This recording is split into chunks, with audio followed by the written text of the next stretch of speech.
Time to talk to the gang, not you, because you're a faggot. What do you need? I'm gonna ask you something. Ask away. Okay. I already asked about Grey Wardens, so why have you remained a Templar if you hate the Chantry? Have you seen the uniform? It's not only stylish, but well made. I'm a sucker for good tailoring.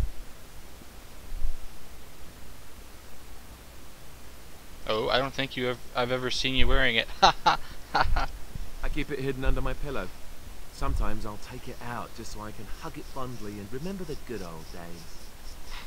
Brings a tear to the eyes, you know. That was a little too much information. I don't want to hear about you making love to your clothes.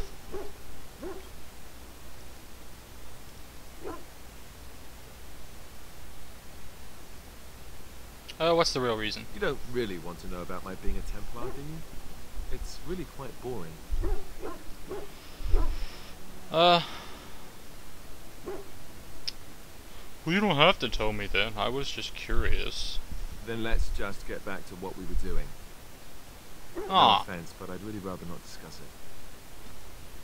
Ah. Fine. Fuck you. I thought he was gonna be like, no, it's okay. It's no big deal, but he's like, no, I'm a douchebag. Yes?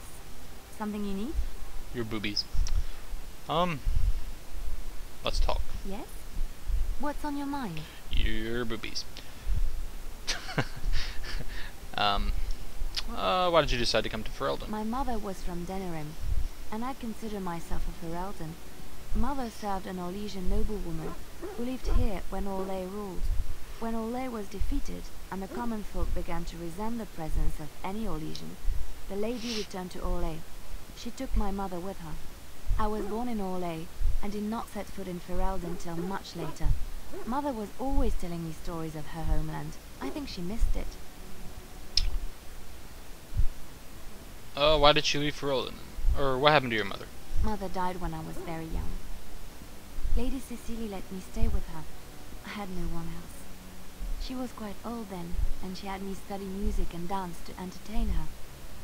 It is unfair that I have more memories of Cecily than my mother.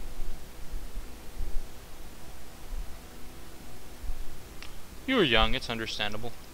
Strangely, the only thing I really remember of Mother was her scent. She kept dried flowers in her closet amongst her clothes. Small white Ferelden wildflowers with a sweet fragrance. Mother called them Andrasta's Grace. They were very rare in Orlais. But enough about that. Let us move on. Yeah, I believe later we can find that flower and we give it to her, and that is like the key to her pants. Yes? Something you need?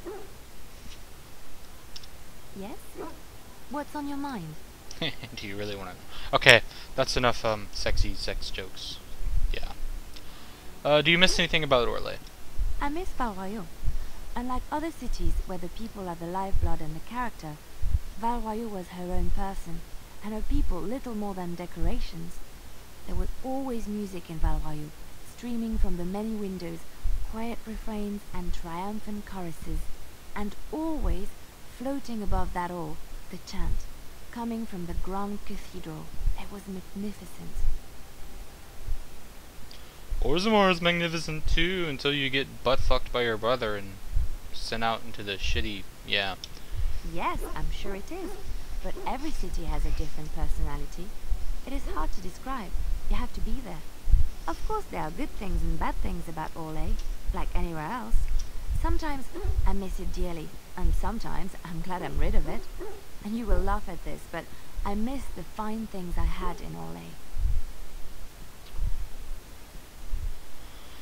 Oh, what sort of things?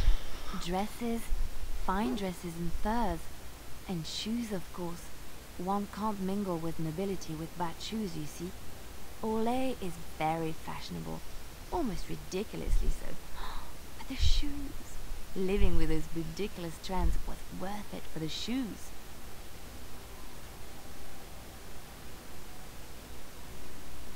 What's so special about shoes?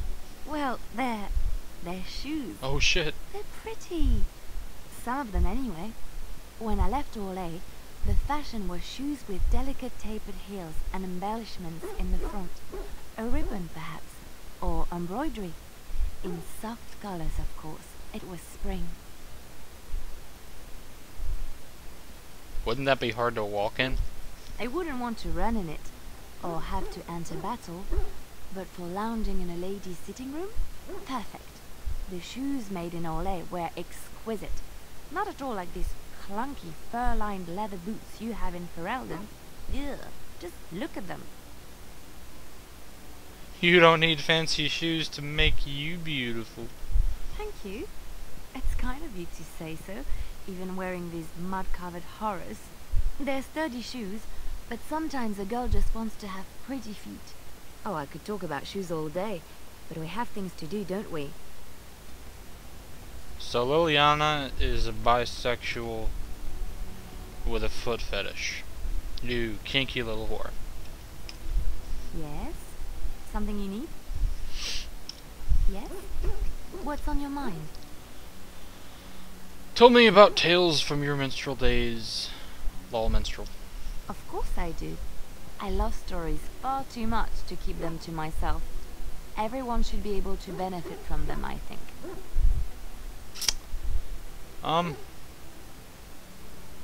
I've actually heard all these stories and they're just kind of... And they give you codexes, but I'm not going to read them. I don't know. They take a while to go through. Oh, fuck it. Chantry law says it is man's pride that created the Darkspawn. In ages past, the mages of the Tevinder Imperium ruled much of the world we know. In their pride, they thought their magics invincible and imagined that they were greater than the Maker himself. So thinking, they invaded his golden city, planning to take it for themselves and depose their own creator. But they were impure and full of sin, and it is with the sin that they tainted the golden city, corrupting it forever. The Maker cursed them and cast them from his sight. Wherever they went, they spread the taint of their sin. Any land that was touched by the taint became blighted and would suffer no life. Instead, the Darkspawn arose to torment us and remind us of our hubris. Yeah, I mean, like... I didn't know if I wanted to include all this or just skip over it. You know, all this talking and stuff. But I knew if I skipped it, some people would complain that I skipped it. But I know if I include it, some people are going to complain that I included. But I figured I'd rather include it because, I mean, if you don't want to watch it, you know, you can just skip over it. But if I don't include it, then the people that do want to watch it have no option. So, yeah. Anyway, any stories from Orlais? Of course, Orlesians enjoy telling stories. I shall tell you my favorite tale of Aveline, the Knight of Orlais. Okay. A long time ago, a girl child was born to a farmer. He had hoped for a son, not a daughter, and so he told his wife to abandon the child in the woods. What a faggot. Before the cold could claim her, the baby was found by a tribe of Dalish elves who took pity on the poor mewling thing and raised her as their own. Aveline, for that is what they called her, grew strong and quick and clever under the guidance of the elves. She learned to wield the sword as well as any man, could kill a deer with an arrow at 100 paces, and was as graceful on the back of a horse as she was on foot. Continue. Aveline's Dalish guardians saw that she could easily best any Orlesian chevalier in battle, and wanted to show the cruel humans the child they had left to die. They bestowed upon her a fine horse and armor, and sent her to prove herself to her people in the grand tourney. Now in those days, no woman was allowed to take up arms, let alone compete in the grand tourney, but Aveline kept her helmet on, and was not discovered. No woman was allowed to have arms. That's funny. Go on. Aveline won many events, and gained the approval of the adoring crowd.